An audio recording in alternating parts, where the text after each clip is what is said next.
A petition to call racism a public health crisis was unveiled just days ago with hopes to make its way to West Virginia Governor Jim Justice's desk. Thanks for joining us for 7 News at 5. I'm Stephen Ruffing. And I'm Shelby Davis. Wheeling's Young Women's Christian Association is leading the charge.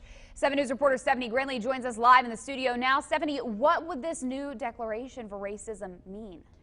Shelby, YWCA's mission is eliminating racism, empowering women, and striving for justice for all. Given the heightened national climate for racial divides, the group is calling racism in West Virginia by a new name, one that would liken it more to this pandemic.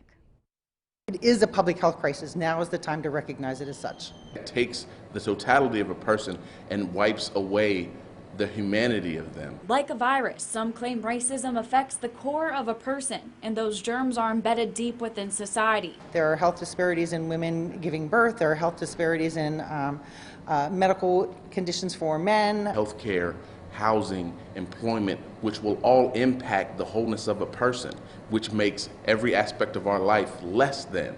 So it fits almost perfectly into the category of a public health crisis, because you can't be a healthy human being with all these factors always bombarding you and tearing pieces of you away. Calling racism a public health crisis might sound like just words, but some say it's a giant step never seen before, getting closer to the core for treatment, which will look different than the past. Definitely is a step in the right direction, but it's a firm step, because before we would do things like panel discussions, maybe marches, a few protests, but we're going back to the days of the MLK and civil rights movements, where it's now about policies, legislation, things that can actually affect change. Racism goes deeper than "I just don't like you," and some groups throughout West Virginia are waking up. With a collaboration with the YWCA of Charleston and some other organizations across the state of West Virginia, I have no doubt we will get there. Once the governor finally puts his stamp on things, policies can start to be written.